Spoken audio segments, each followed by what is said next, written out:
Anneau vert.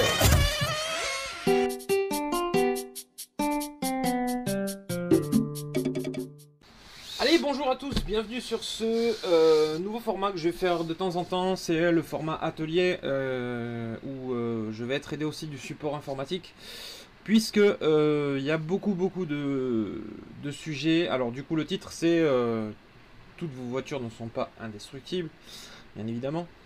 Mais en fait c'est surtout qu'on va débattre, du moins vous pouvez débattre dans les commentaires après bien sûr cette vidéo, parce que là je tourne en privé, en streaming, histoire d'enregistrer le truc, enfin tu vois le truc. T'en fous, c'est normal. On va regarder un petit peu aussi comment acheter sa voiture, c'est-à-dire... Je suis désolé aussi de la qualité du son du micro, puisque il y a des inondations juste devant chez moi, ça fait du bruit. On va regarder comment acheter une voiture, comment l'utiliser aussi, ça me paraît hyper important, puisque on peut s'apercevoir quand on commence à avoir un groupe assez important comme le groupe Romanoté sur Facebook. Bref, on peut acheter en fait, une personne peut très bien acheter une voiture 1/10 et puis commencer à faire du bâche.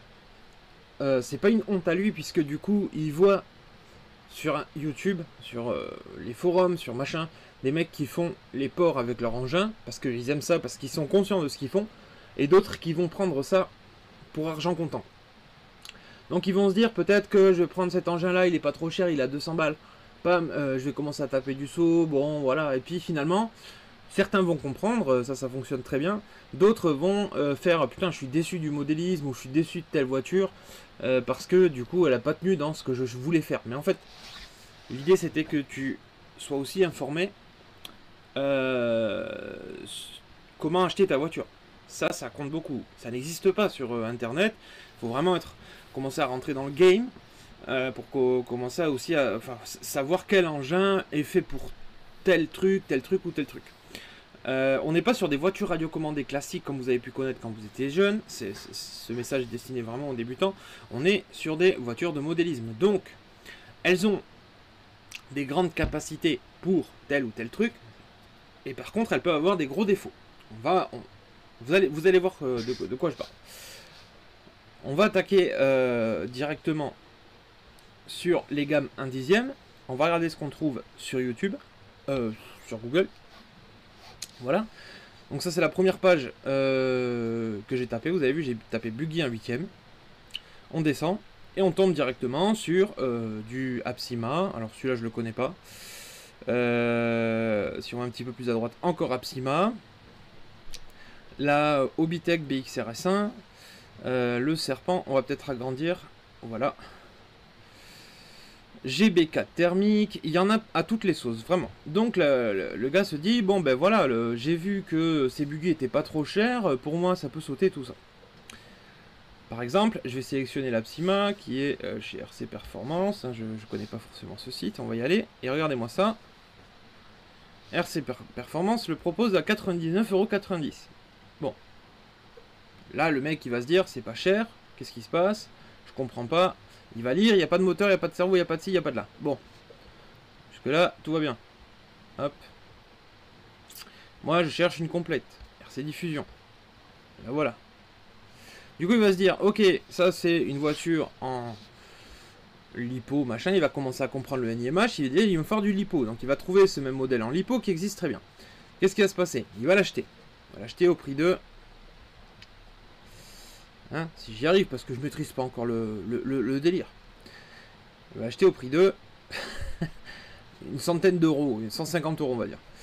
Il faut vous dire que quand vous mettez, même si Apsima pour vous, même un débutant va se dire putain c'est de la marque c'est sûr. Il faut vous dire que ce genre d'engin là, si vous commencez à l'amener sur des terrains où il n'est pas approprié, ça pètera comme du verre. Pourtant, je ne connais pas forcément l'engin, il a sûrement des qualités. Tourelle, amortisseur, on voit les têtes en alu. Ici, le pare-choc est un peu long, on n'a aucun soutien sur la cellule de diff. Bref, à l'œil, on peut s'apercevoir de quelques défauts. On a l'air d'avoir un aileron plutôt renforcé pour ces gammes-là, parce qu'il faut savoir qu'en 1/10, c'est vraiment de la chips, les carrosseries. Bref, cet engin-là ne pourra pas être bâché, ne pourra pas être transformé pour un engin de loisir pur, mode bourrin. C'est pas possible. Donc, qu'est-ce qui va arriver? La personne, elle va acheter l'Apsima, cette Apsima-là. Il va faire du loisir, elle va casser dans tous les sens. Et il va dire, cet engin, c'est sûrement de la merde. Et du coup, il peut aussi diffuser avec son avis en disant, non, non, non, évite cet engin-là, c'est un problème. Alors que, si cette personne, avant d'acheter cet engin-là, a été sensibilisée en disant, attention, cet engin-là, voilà, forcément, je prends peut-être le mauvais exemple parce qu'il existe mieux. Dans cette gamme-là, en tout cas, il aurait été sensibilisé, il n'aurait pas eu ce problème-là. Il aurait pris cet engin-là, il aurait dit, peut-être que ça va bien pour mon gamin qui a 10 balais. Lui, par contre, le gamin qui a 10 balais, il va pas le casser. Pourquoi? Parce qu'en fait, il va respecter, sans le vouloir, l'engin. C'est-à-dire, il va pas tenter les big boss, il va pas tenter ce qu'on, nous, adultes, on va tenter. Et du coup, l'engin va avoir une durée de vie plus longue. Ça, c'est hyper important aussi à comprendre. Que chaque case où on range les engins ont leur spécificité. Gamme 1 dixième, attention, il y a très peu de voitures, très peu de voitures qui sont faites pour le loisir bâche. Alors que c'est la gamme où on va trouver le plus d'engins disponibles et pas chers. C'est là tout le paradoxe. Attention avec les 1 dixième à pas prendre tout et n'importe quoi. On connaît le Hobbytech BXR S1 qui est là.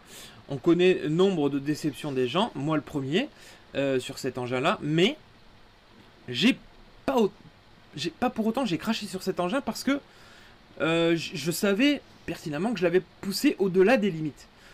Et pourtant, je vais vous dire, je suis pas fan de cet engin, dédicace à RC Life puisque lui, il l'aime beaucoup, mais parce que RC Life, lui, est conscient, il sait que cet engin-là, c'est un engin à 250 balles, admettons, châssis alu, machin tout, elle va avoir plus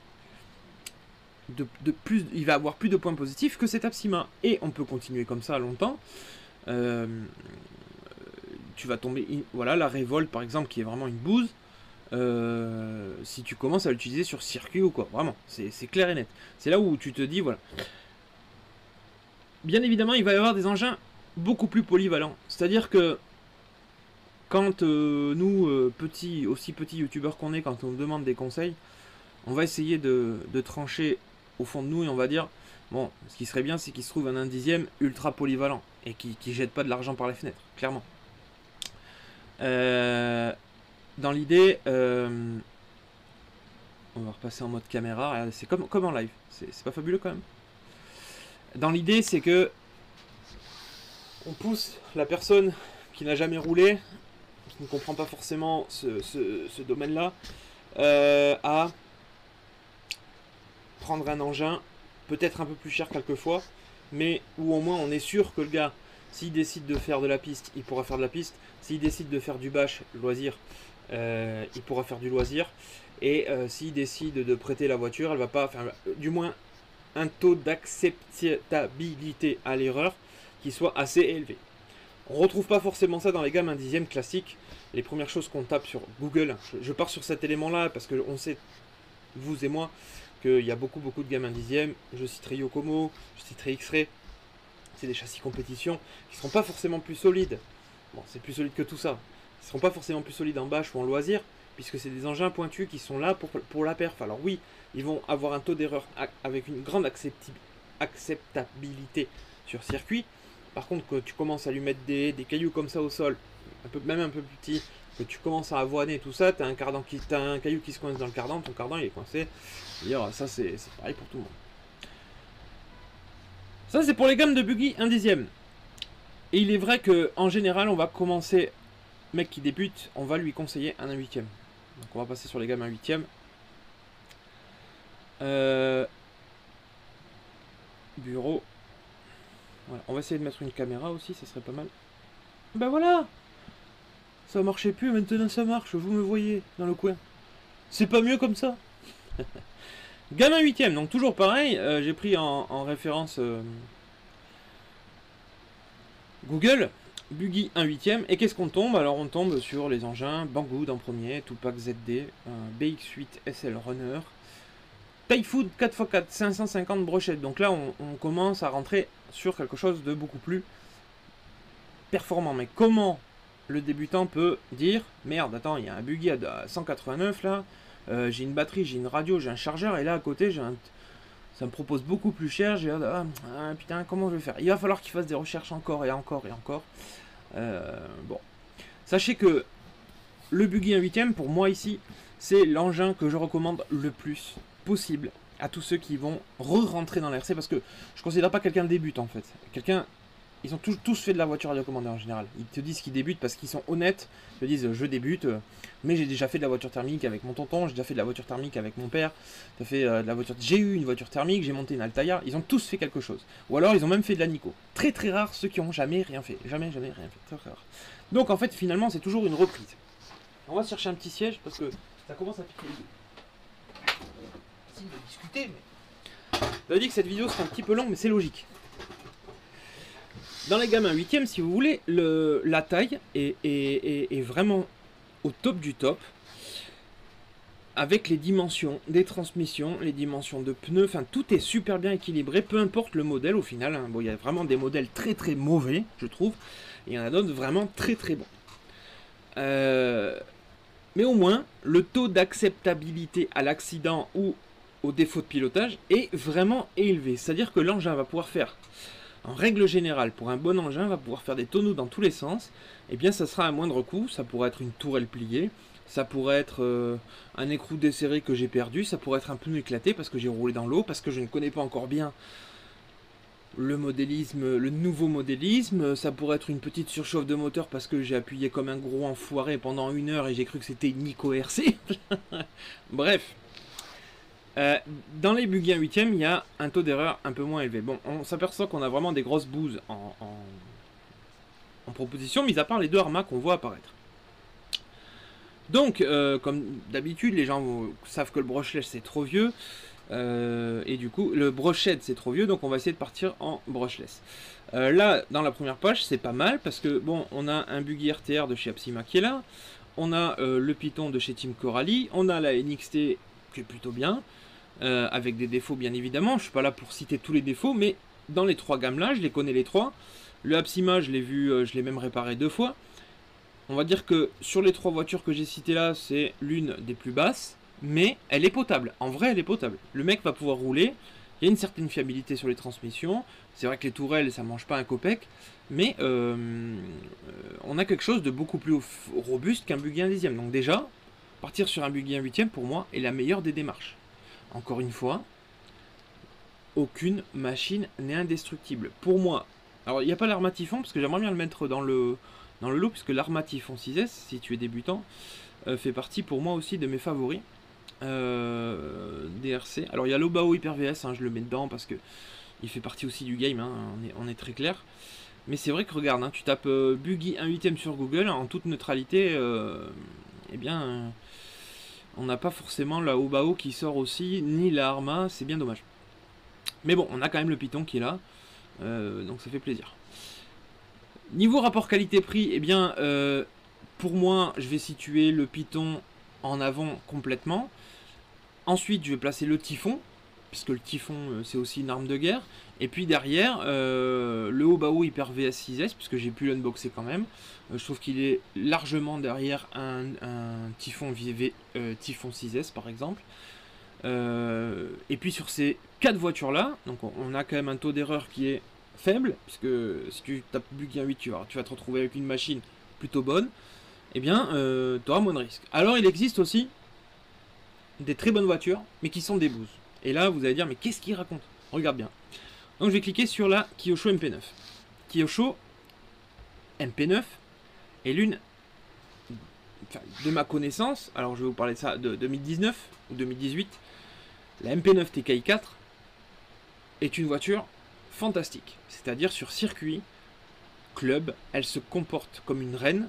Alors je dis ça il y a 1 an parce que maintenant je suis plus trop au courant. D'ailleurs allez voir RC Mumuse, la chaîne RC Mumuse, si jamais vous êtes intéressé par des trucs un peu pro au niveau des courses et tout ça, de la chaîne de RC Mumuse. Je suis pas là pour faire des pubs à tout le monde, mais c'est pour vous indiquer au mieux possible.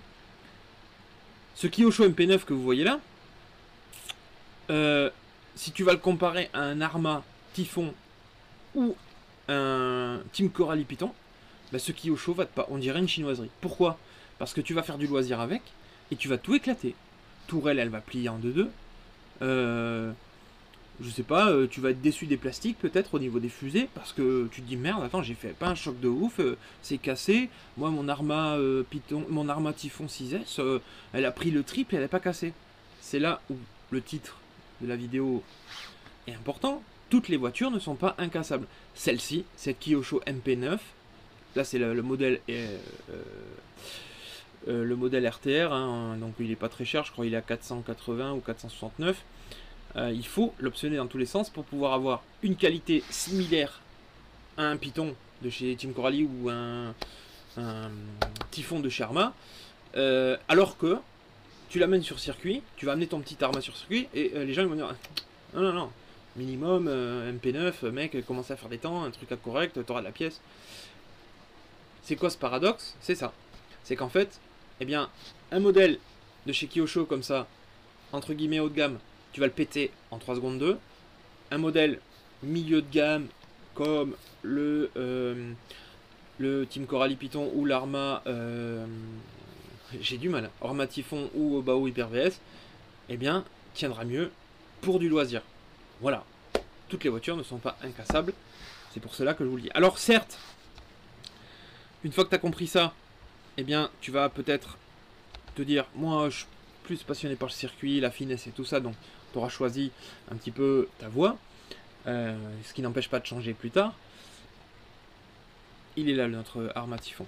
Alors je crois que c'est le brochet en plus celui-là, 3S, c'est la version 3S. Sinon, ben, tu commences à faire du loisir, les voitures prennent vraiment plus cher en loisir, parce qu'on tombe sur des gros cailloux, parce qu'on tombe sur de la boue dégradée, parce qu'on tombe dans de l'eau, du gravier, enfin bref, toutes sortes de revêtements. Il faut que la voiture soit appropriée à ça, et du coup c'est là où on rentre dans le domaine des kits RTR tout fait. Et bien évidemment, eh bien, tu crois que c'est plus robuste, ça l'est, clairement, et tu vas avoir le vis, et tu vas la pousser un peu plus, forcément. Et c'est là que tu vas commencer à casser. C'est là où tu vas commencer à dire, j'ai acheté le Typhon 3S, mettons, on part sur celui-là, c'est un 8ème. C'est top, c'est robuste et tout, par contre, les amortos, ils ont pas tenu. Bah ouais. Qu'est-ce que t'as fait pour casser l'amorto? Alors des fois, de temps en temps, ça arrive. Mais, admettons, qu'est-ce que t'as fait pour casser l'amorto? Bah t'as fait un big saut de ouf, ou alors t'es arrivé comme un branque quelque part, toi-même tu le sais, et l'amorto, il tiendra pas. C'est logique. Donc il existe forcément des upgrades, où tu vas pouvoir augmenter la qualité de ton amortisseur. Et là, forcément, ça sera plus solide, mais tu auras peut-être autre chose qui cassera. Rien n'est incassable. À toi aussi de jauger ça. Si tu veux de l'incassable, il faut acheter un cube en acier et mettre 4 roues dessus. Et encore, pas dit que les roues ne cassent pas. Mais bon, cette vidéo-là n'est pas là pour critiquer qui que ce soit. Cette vidéo-là est là pour informer. C'est-à-dire que je vais acheter un Typhon 3S. Je vais pas commencer à me dire, je peux faire autant qu'un Typhon 6S. Clairement. C'est quelque chose d'important. Il va falloir être un peu plus light sur les gaz. On fait partie, nous, pilotes de débutants à ultra confirmés, on fait partie pas des coïncidences, mais de l'échelle de ce qui va arriver à ta voiture. Si tu fais du gazon toute la journée, c'est plat. Bon, attention à tes diffs quand même, parce que le gazon, ça fait mal aux diffs. Mais qu'est-ce qui va arriver? Des tonneaux? Bon, tu vas peut-être coincer une herbe entre le roulement, ça va un peu fondre, voilà. C'est tout ce qui va t'arriver. Si tu fais de la bosse, bah, tu vas peut-être péter un triangle. Tu fais partie de ce qui peut arriver à ta voiture. Donc ça aussi, il faut se le mettre dans le crâne et dire, j'achète une voiture, soit j'ai pas eu forcément les moyens d'acheter un truc de ouf, du coup, ben, je me limite un petit peu. Ça veut pas dire que tu pourras pas pousser au-delà des limites, parce que une fois que tu veux la pousser au-delà des limites, à toi d'être conscient aussi, de dire, bon, je l'ai poussé comme un taré, pas commencer à dire que la voiture c'est de la merde, ça sert à rien, franchement ça sert à rien. C'est toi qui l'as poussé trop, t'avais qu'à aussi te rendre compte qu'il y a des limites à la voiture, c'est la base. Voilà, bon, buggy un 8ème, en règle générale, on se fait pas arnaquer, il y a de la bonne voiture, il y a aussi des grosses bouses, attention, il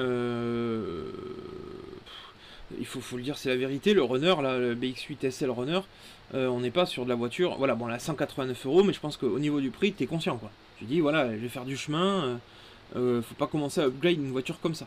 C'est sympa, mais voilà. Un Typhon 4x4 550 brochette, là déjà, on est sur quelque chose de, voilà, de la vraie voiture, de chez Arma, avec du bon truc. Bon, pas photo, voilà. évitez aussi les trucs chinois comme ça, c'est la perte d'argent. Bien. On va passer en mode caméra normale.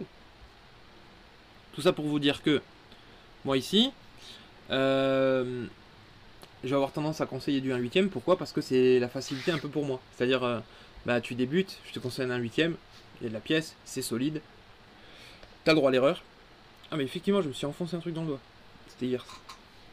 T'as le droit à l'erreur, et puis voilà. C'est pour moi, quand tu redébutes, c'est le top. Ensuite, il y a d'autres gammes de voitures qui existent. Donc, le 1/10 Monster Truck, c'est-à-dire qu'en fait, bah, ton buggy ne suffit plus, et on va aller chercher un engin qui est là plutôt pour le bâche. En général, un Monster Truck, faut pas se mentir, c'est fait pour bâcher, c'est pas fait pour aller faire de la piste, très clairement. Donc le mec est déjà conscient, quand tu vas acheter un Monster Truck, que eh bien, ces machines-là sont prévues pour bâcher. Eh bien, il existe des engins qui sont là, juste pour la beauté, en fait, au final, parce que c'est pas des vrais Monster Truck pour moi. Un Monster Truck, il faut un minimum de fiabilité. Donc dans les gammes 1/10, bon, on a Team Magic, hein, alors je sais pas, alors voilà, je pars vraiment sur... voilà, vous voyez, je tape 1/10 Monster Truck RC sur la simplicité. J'essaie de me mettre dans la peau d'une personne qui recherche un Monster Truck, et on regarde ce qui tombe en premier. Donc forcément on a Monster Truck FTX là de chez Brez. Bon, on n'est pas du tout sur des trucs de ouf. Funtech, alors ça c'est le Funtech, hein, ceux-là, ouais, c'est ça. C'est bête, mais les Banggood là, à 71 € pour les gamins, c'est une bonne RC, parce que moi j'ai déjà essayé cet engin. Écoute, c'est pas fragile, pas solide non plus, mais c'est pas fragile. Un premier Monster Truck Apsima, toujours en brochette, donc là on s'assure un petit peu de la fiabilité en réduisant le moteur, ça c'est plutôt pas mal. Mais bon, on tombe pas sur des engins de dingue. Moi je vais vous donner des engins de dingue selon moi. On a le Team Magic E5 ou E6. Voilà, donc il sort pas du tout. Alors peut-être que je l'ai loupé, vous me direz, mais j'ai peut-être loupé. Team Magic E5, on est sur un vrai Monster Truck. Clairement. Tiens, on a une autre truc. Alors on a Maverick là. J'ai jamais essayé cette marque, donc je peux pas vous dire. Mais en tout cas, on ne tombe pas sur les engins qui valent le coup. On a Proline qui a fait un Monster Truck. Bon, vous pouvez en citer d'autres si vous voulez dans les commentaires, parce qu'il faut que ça serve aussi de base, ces commentaires. Citez les autres engins que vous connaissez, parce que je suis pas un spécialiste du Monster Truck 1/10. Mais en tout cas, le Hoss, Traxxas Hoss, un exemple à la con, pourquoi il sort pas? Le Hoss est carrément mieux que tout ce qu'on a pu voir là. Très clairement. Traxxas Hoss. Bon, bref. Le Proline et le Graal un petit peu. Alors il est considéré comme un 1/10 chez Traxxas, mais c'est un 1/8. Le Traxxas Max, voilà, ça c'est un engin qui vaut un bon bras, mais on a une excellente base de bâche sur cet engin. Alors bon, puisque on doit corréler avec le titre, il coûte 615 €, le mec s'attend à un truc de fou dingo. Heureusement que maintenant il y a beaucoup de vidéos pour montrer que aucun engin est incassable. Aucun engin est incassable. On a la note du bourrin ici sur la chaîne qui est bien sympa, qui va pouvoir citer des défauts primaires, on va dire, de l'engin, qui sont pas graves, avec des qualités, ça sert, mais c'est pas incassable. Cet engin-là va avoir la carrosserie qui va se fendre, c'est normal. Parce que j'ai déjà eu des gens qui m'ont écrit, c'est pas normal. Et ouais, la carrosserie elle se fend, qu'est-ce que je te dis. Les pneus qui éclatent, bon, ça arrive. Les cardans qui cassent, c'est normal. Voilà, bon, cardans, j'avoue que là je suis plutôt d'accord avec vous. Les cardans plastiques, j'ai encore du mal à comprendre cette philosophie de sortir un engin avec des cardans plastiques, alors que de base, le cardan métal, c'est le strict minimum. Mais, en contrepartie, si tu respectes ton engin, le max comme ça, si tu considères qu'il est fait pour... Alors attention, Monster Truck, c'est fait pour beaucoup de terrain, donc évidemment, il est soumis à des grosses erreurs. Mais, si tu le respectes le plus possible, je te garantis que ton engin va te durer beaucoup plus longtemps que si tu prends l'exemple de dire « Ouah, je vais te faire un saut, mon vieux !» La première rampe que tu vois à Donf, c'est l'éclate. Si tu es conscient et assez intelligent pour dire ah oui, je sais, c'est de ma faute, ça va. Si t'as pas encore tout compris, bien évidemment, tu vas commencer à te plaindre et dire c'est de la merde. Bien évidemment, quand ça fait un peu plus longtemps que tu roules et tout ça, il y a des défauts qui te cassent les castagnettes parce que tu te dis là, c'est pas normal. Mais en tant que débutant, on se met dans la peau du débutant, les gars. En tant que débutant, Et là, du coup, tu n'étais pas forcément conscient de tout ça et tu vas rechercher le maximum de fiabilité à ton engin et tu tombes sur ça. Bon. À toi aussi de gérer le truc. Ça, c'est pour les Monster Truck 1/10. 1/8, c'est pareil. Donc, on met aussi le Traxxas Max. On se retrouve exactement sur les mêmes gammes. Mis à part, on a l'Obao, tu vois, qui sort. Alors là, déjà, on est beaucoup mieux quand on tape 1/8 Monster Truck.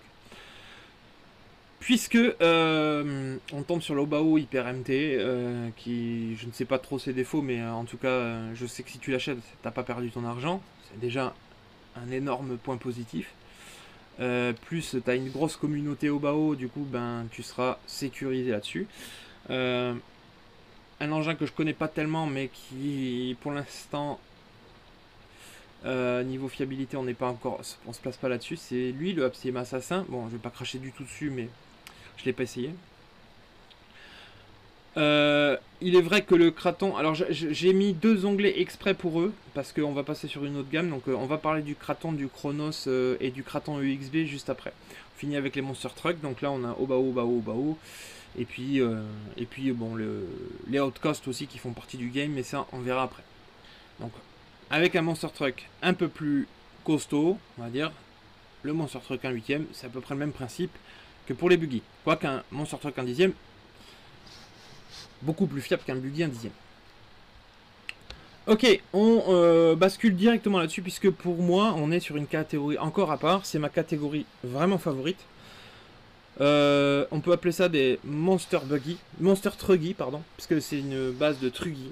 C'est un buggy élargi, rallongé. Et en fait, j'adore ces engins-là parce qu'ils sont ultra fun. Ultra violents, qui vont faire des figures, qui encaissent énormément, sauf qu'à force de trop encaisser, les gens vont avoir tendance à leur mettre sévère. Je prends l'exemple des problèmes que je peux avoir moi de mon côté sur le Kraton. Les gens viennent me voir et me disent putain machin, j'ai plié le châssis, t'avais raison. Ok, pas de problème. J'ai dit écoute, t'as investi dans un M2C. Mais la question avant c'est quoi? C'est qu'est-ce que tu as fait avec ton Kraton? De quelle manière tu as acheté ton Kraton? Est-ce que tu as acheté ton Kraton en te disant que tu pouvais aller sur la Lune, retomber sur des plats en béton de ouf, ça 50 fois par jour, jusqu'à ce que ton truc, voilà. Si tu es conscient de ça, t'es pas censé te... Enfin, entre guillemets, t'es pas censé te plaindre que ton châssis va plier. Vous retenez bien ça, puisqu'après on va passer sur le Kraton 8S un peu plus tard, je vais vous expliquer. Ensuite, il y a quelques retours aussi qui viennent de temps à autre, et ça c'est vrai que c'est moins normal. Les transmissions arrière. Transmission arrière qui ont tendance à gratter. Bon ben là-dessus je mets un point d'honneur, c'est vrai, je dis à la personne, je dis rarement, on achète un engin, on se dit pas que, à ce prix là on se dit pas que la transmission va lâcher au bout de très peu de packs, bon. Mais en soi cet engin là, il est magnifique. Tu vas commencer à aller au-delà de ce que tu n'as jamais fait en fait. Au-delà d'un Monster Truck. Vraiment. Donc, il faut être conscient qu'avec ces engins-là, on est sur de l'option. Voilà, il y a des options minimum à avoir. Un châssis, certes c'est un investissement de dingue. On commence à avoir des petites sociétés qui se créent. Je ne sais pas si c'est des sociétés, mais en tout cas, regardez du côté de RC Tokar aussi. Il a un pote à lui, j'ai jamais le nom, je suis désolé, j'essaierai de mettre le nom si jamais j'y pense. Un châssis carbone par exemple à l'essai apparemment ça va très bien, bref plein de petites choses, mais il est vrai que quand tu commences à vouloir amener ces voitures là sur la lune, t'es hors game, donc tu peux pas juger une machine comme ça, c'est pas possible. Ok, on peut demander un châssis plus costaud, éviter que la barre centrale plie, c'est vrai que les gens ont toujours les mêmes défauts, c'est récurrent, je veux dire voilà, truc les biellettes, le châssis, la barre centrale, le différentiel. Maintenant que c'est répertorié, tu sais à peu près quoi t'acheter et au moins t'as fiabilisé. Bon, ne jamais oublier les pare-chocs, parce que les pare-chocs là que vous voyez en image, c'est pas des pare-chocs. Bref, quand on a un engin comme ça, on demande une certaine fiabilité et on est peut-être très exigeant. Bon, 579 €. Toujours l'heure, ma Kraton. 6S. Je passe maintenant au Coralie, le Coralie 2021, qui eux, de la V1 ont passé à la V2, et c'est pareil. chez Coralie, on a un engin encore, c'est pour ça que j'ai mis les deux, Kraton et Coralie, tout simplement parce que le Coralie est plus violent encore qu'un Kraton 6S, et on lui demande d'être encore plus robuste. Alors effectivement, la marque a basculé sur, en disant ok c'est bon les gars, nous on va essayer de faire le maximum pour fiabiliser l'engin, il y a le 2021 qui est sorti, et là, pour nous de notre côté sur la chaîne, c'est vrai que c'est niveau fiabilité, c'est un exemple là, dans le sens biellette, châssis qui bouge plus, moteur, tout ce que vous voulez. Mais qu'est-ce qui va se passer? C'est pas encore le cas parce que je vous le promets là, j'ai pas eu de message encore, hein, j'ai cassé ci, on a eu une vis qui s'est desserrée, je sais plus ce qu'il y a eu, enfin bref, il n'y a pas eu encore sur le groupe RMT, ça viendra avec le temps. Mais vu qu'il est plus robuste, qu'est-ce qui va se passer? Les gens vont se mettre en tête, c'est bon, on va se lâcher. Et non. Et si tu as envie de le faire, fais-le. Mais fais-le en toute conscience. Fais-le en toute conscience. Exactement comme le Kraton, exactement comme lui, le Chronos. Nous, on le fait en toute conscience. C'est-à-dire que si je dépasse les limites, je vais pas commencer à vouloir chercher à prouver que la machine est solide. Je suis pas là à me branler sur la voiture en disant c'est magnifique, c'est solide. Oui, bien sûr. De temps à autre, sur un engin de ouf, je fais, ouais, quand même, la machine a tenu. Ok.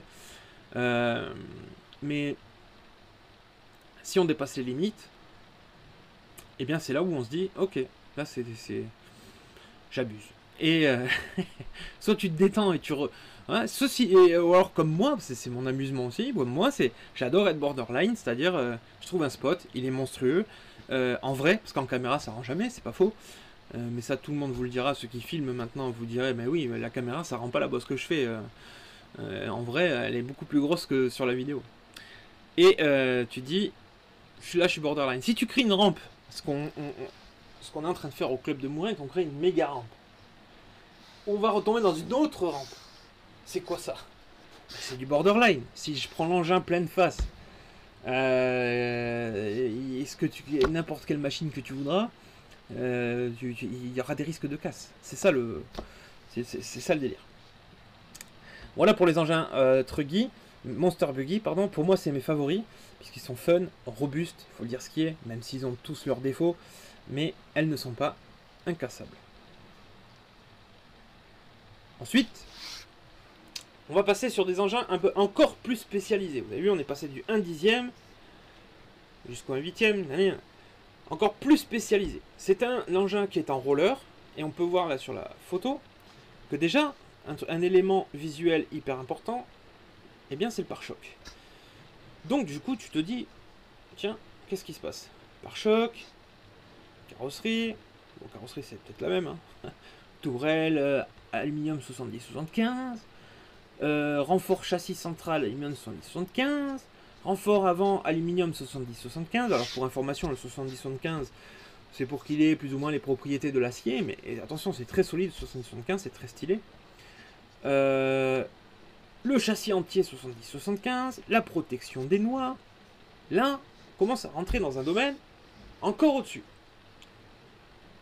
Et de plus en plus, on commence à voir arriver ce qui existe déjà en compétition. Parce que là, ça vient d'arriver sur les gammes bâches au final. Le roller, c'est-à-dire que c'est un engin, enfin ça vient d'arriver, ça existait déjà, mais ça se popularise, voilà. Le roller, en fait, c'est un engin qui va coûter 500 €, qui est là, qui est accessible, je pense. 500 €, ça reste un prix accessible, très honnête par rapport à la qualité des matériaux qu'il y a dedans. On a des différentiels renforcés, un châssis renforcé, tout ça. Et là, on n'a pas l'électronique. Bon, tu équipes l'électronique que tu as envie. Si tu veux une électronique un peu light, pas moi, 1750 kV, tu restes en 6S, franchement, ta machine, je pense qu'elle sera pas loin d'être indestructible. Malgré tout ce que tu vas lui mettre dans la tête, malgré ce que tu vas essayer de lui mettre. On va augmenter l'engin, on met un combo de chez Coralie à l'intérieur complet. Déjà, on va avoir un moteur de féfé là-dedans. Du coup, on va amener l'engin encore au-delà de ses limites, mais c'est prévu pour. Ces engins-là sont faits pour du bash, voire, ce qu'ils vous disent eux, extrême bash. Ce que je valide totalement parce que finalement, c'est l'extrême bash.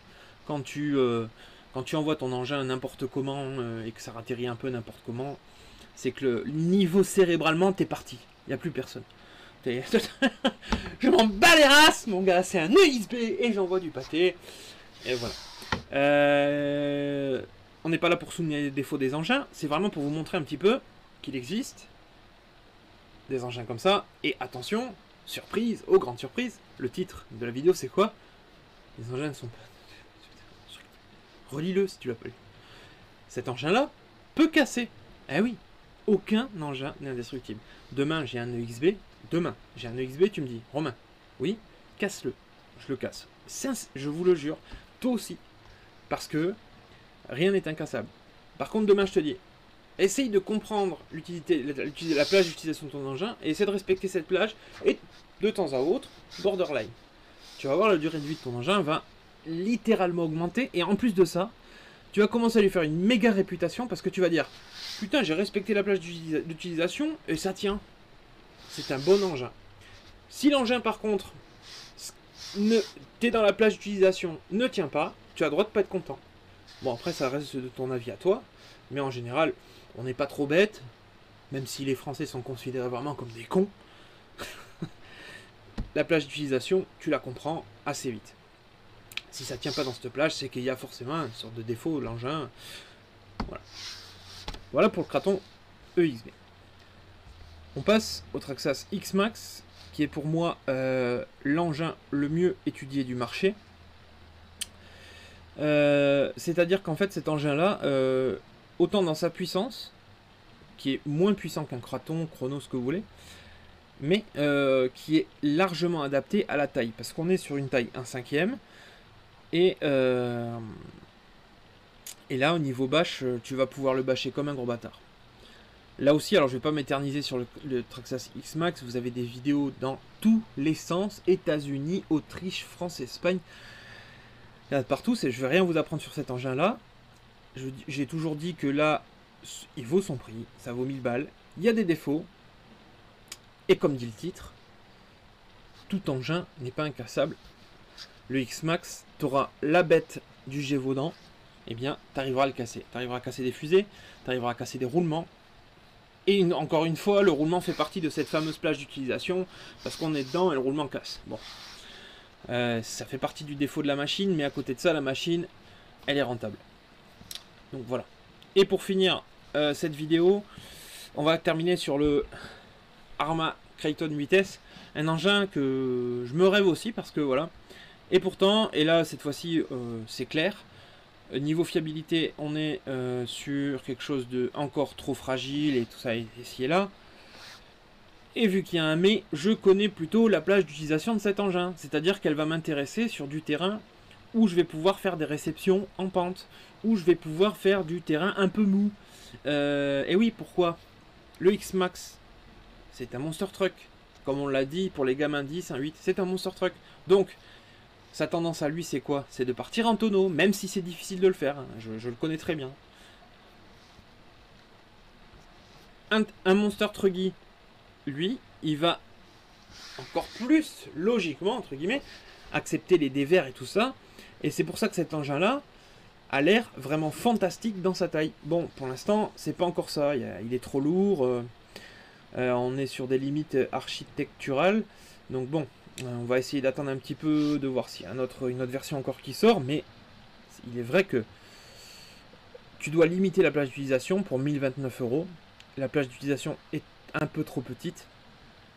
Mais bon, cet engin-là, à mon avis, t'apportera, une fois fiabilisé, des sensations que tu n'as pas eu du tout avec le X-Max. Très clairement, c'est sûr.